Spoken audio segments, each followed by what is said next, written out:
sekedar silaturahim saja, barangkali makna tersebut masih jauh dari harapan persaudaraan dan silaturahim yang telah diajarkan baginda Nabi Muhammad SAW kepada para sahabatnya.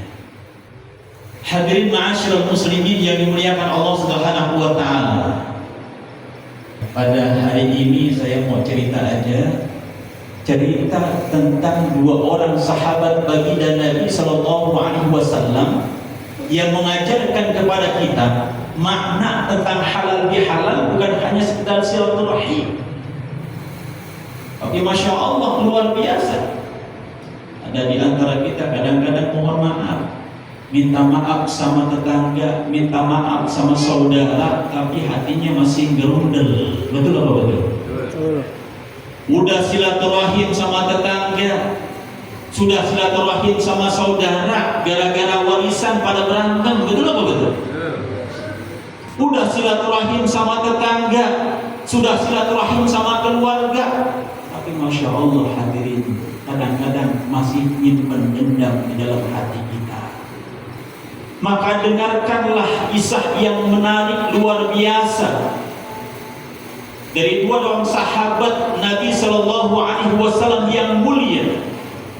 Yang pertama namanya adalah Abu Ayyub Al-Ansari. Kalau dengar nama Abu Ayyub Al-Ansari, Pak, itu berarti dia bukan orang mana-mana, dia orang penduduk asli kota Madinah. Yang kedua namanya Salman Al-Farisi. Kalau kita dengar nama akhirnya Al-Farisi, ini orang dari Iran, Pak, yang saat ini sedang perang sama Israel. Perangnya ngapain sekarang ini? Rebutan minyak. Perang berebut minyak. Amerika sudah berhasil merebut minyak, Venezuela masih mau merebut minyak yang ada di bawah negara Iran, karena minyak termurni yang ada di dunia itu ada di bawah negara Iran. Ini Salman Al-Farisi, walaupun bukan termasuk di antara sahabat Rasul Shallallahu Alaihi Wasallam yang kaya, karena beliau datang dari Iran ke Saudi Arabia hanya menginginkan beliau masuk Islam di hadapan baginda Nabi Sallallahu Alaihi Wasallam, tapi beliau dipersaudarakan dengan seorang yang namanya Abu Ayyub Al-Ansari. Satu ketika hadirin ma'asyiral muslimin yang dimuliakan Allah Subhanahu wa taala, Salman Al-Farisi datang ke rumah Abu Ayyub Al-Ansari sebagai saudara, bukan sebagai tamu. Ketika diucapkan oleh Salman Al-Farisi, "Assalamualaikum," Abu Ayyub Al-Ansari jawab, "Waalaikumsalam." Silahkan masuk. Dan Salman Al-Farisi masuk ke dalam rumahnya Abu Ayyub Al-Ansari. Dilihat oleh Salman Al-Farisi, ini rumah nggak ada sama sekali perabotan, kagak ada TV, kagak ada HP, kagak ada bufet, kagak ada jam. Pokoknya rumah itu hanya berupa rumah saja, di dalamnya tidak ada kursi. Beda sama rumah kita. Masya Allah, apapun kita bisa miliki saat ini, walaupun pakai mutang-mutang juga. Betul atau betul? Ketika dilihat oleh Salman Al-Farisi, rumahnya Abu Ayyub Al-Ansari tidak ada apa-apanya kecuali hanya bangunan rumah. Salman Al-Farisi nanya sama Abu Ayyub Al-Ansari, "Wahai saudaraku, ini rumah Anda ini, mana perabotan rumahnya?" Apa jawaban yang mulia dari seorang sahabat besar yang namanya Abu Ayyub Al-Ansari? "Wahai Salman Al-Farisi, ini bukan rumah saya. Rumah saya insya Allah sebentar lagi akan saya datangi, dan disitulah perabotan-perabotan yang ada rumah saya di sana."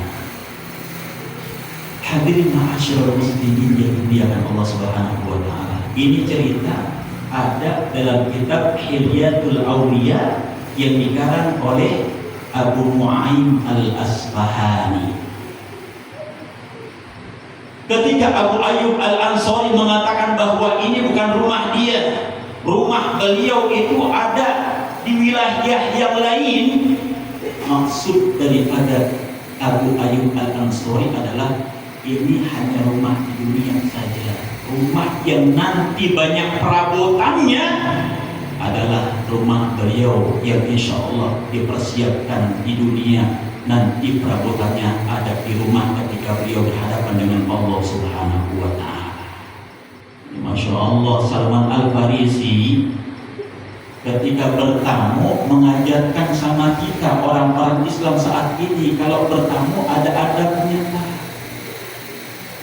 Kalau kita kan Masya Allah, Bu, kalau kita silaturahim ke rumah saudara kita, kadang-kadang Masya Allah apaan aja dikomentari. Ini lu punya kursi, iya kursinya jelek banget ya, kadang-kadang begitu. Ini mana TV, nggak ada TV-nya. Tapi Masya Allah, Salman Al-Farisi mengajarkan kepada kita tatkala dia mendengarkan apa yang dikatakan oleh Abu Ayyub Al-Ansari, bahwasanya dia memang tidak punya perabotan rumah tangganya. Rumah yang sesungguhnya adalah rumah ketika beliau nanti ada di akhirat. Jadi ma'asyiral muslimin, menangis Salman Al-Farisi melihat bahwasanya saudaranya seiman tidak memiliki perabotan. Maka Salman Al-Farisi langsung pulang ke rumah, dia pergi ke pasar dan dia membelikan barang-barang perabotan yang ada di pasar untuk diberikan kepada Abu Ayyub Al-Ansari. Ada kita begini kan, datang ke rumah tetangga kita lihat nih ada kursinya, kita tanya kursi lu kemana? Saya nggak punya kursi, kursinya saya nanti di akhirat. Kita pulang pergi ke pasar, kita beli kursi tetangga kita. Ada yang begitu? Ada yang begitu? Ini pelajaran silaturahim yang luar biasa, bukan hanya sekedar maaf-maafan.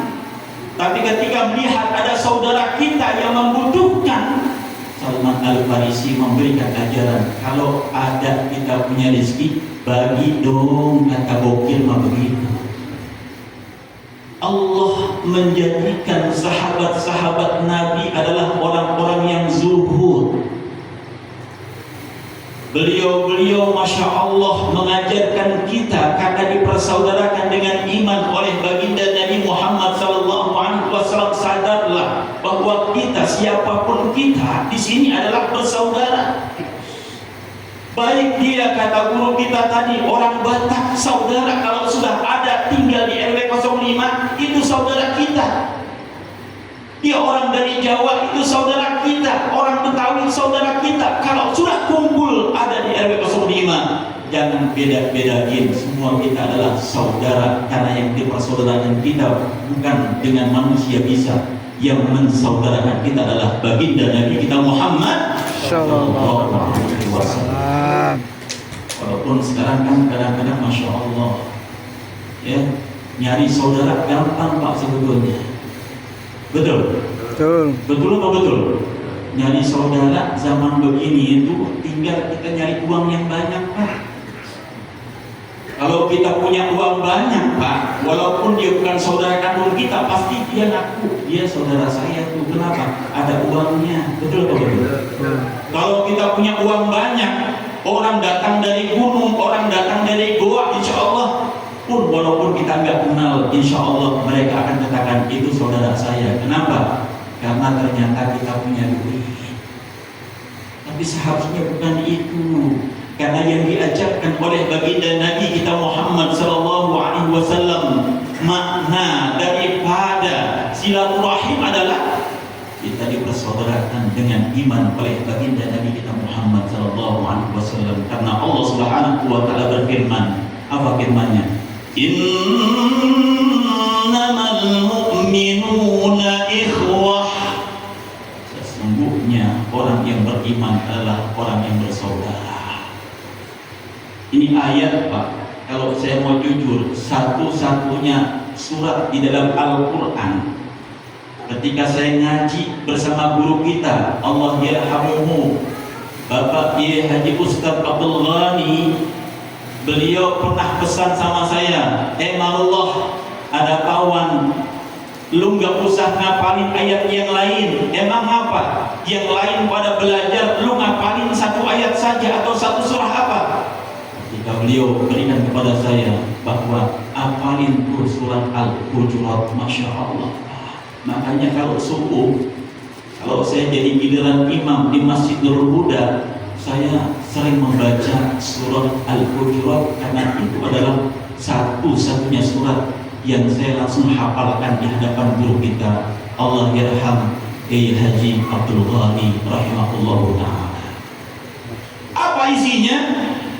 Insya Allah Pak, kalau kita baca dari ayat pertama, ya ayyuhalladzina amanu la tuqaddimu baina yadayillahi wa rasulih wattaqullah. Kalau kita punya pendapat kita walaupun benar tapi tidak sesuai dengan syariat baginda Nabi kita Muhammad sallallahu alaihi wasallam, jaga akhlak kita di depan guru kita. Jangan pernah menguatkan atau mengeraskan daripada kita punya suara, lembut di hadapan orang lain. Itu yang diajarkan oleh Allah Subhanahu wa taala, yang diperintahkan guru kita Kiai Haji Abdul Ghani rahimahullahu taala agar saya menghafalkan satu surat yang saya langsung setorkan kepada beliau. Ternyata awalnya mengajarkan tentang akhlak yang baik yang kita harus hiasi diri kita dengan akhlak yang mulia. Dan kalau kita cermati di dalamnya ayat-ayat yang ada dalam surah Al-Hujurat, kalau kita ada di sebuah wilayah termasuk RW 05, jangan saling caci menyaki, jangan saling memberikan lakop yang tidak baik, jangan suka mengumpat, jangan suka menghardik, jangan suka berbuat zalim di antara kita. Apa makna daripada halal bihalal? Apakah cuma acara biasa tahunan saja? Habis acara pulang dari sini, kita yang perempuan, yang ibu-ibu kembali mulutnya ember, yang bapak-bapak juga panci mendolimi dengan saudara-saudara atau dengan tetangga-tetangganya. Kalau halal bihalal cuma begitu doang, itu tidak ada makna yang sesungguhnya yang diajarkan oleh baginda Nabi Muhammad SAW. Maka hadirin ma'asyiral muslimin, marilah kita cermati apa yang diajarkan oleh baginda Nabi Sallallahu Alaihi Wasallam kepada dua orang sahabat yang mulia, Salman Al-Farisi dan juga Abu Ayyub Al-Ansari. Yang terbaik, saudara, ketika Salman Al-Farisi memberikan barang-barang yang dibeli di pasar ke rumah daripada sahabatnya, saudaranya yang namanya Abu Ayyub Al-Ansari, apakah Abu Ayyub Al-Ansari menerimanya? Ternyata ada kalimat dari Abu Ayyub Al-Ansari, kalau Salman Al-Farisi telah memberikan kepada saya barang-barang yang dia beli di pasar, tapi beliau tidak memiliki barang tersebut, lebih baik barang ini dibawa pulang saja oleh Salman Al-Farisi. Kalau saya mau terima, maka Salman Al-Farisi pun harus memiliki barang seperti beliau membeli barang untuk keluarga saya. Orang yang memberi pun ada perasaannya, orang yang menerima pun punya dan ada perasaannya. Saling menghargai antara satu dengan yang lainnya. Dan inilah makna sesungguhnya daripada halal bihalal. Mudah-mudahan maafkan kita, salaman kita akan terjaga sampai datang nanti bulan Ramadan yang akan datang. Insya Allah di antara kita tidak saling mendolimi, amin. Tidak saling menghardik, amin. Tidak saling mencemooh, amin. Dan juga insya Allah Allah jaga kita dengan akhlak yang mulia. Hadanallahu wa iyyakum ajma'in. Wabillahi taufiq wal hidayah. Assalamualaikum warahmatullahi wabarakatuh. Waalaikumsalam warahmatullahi wabarakatuh.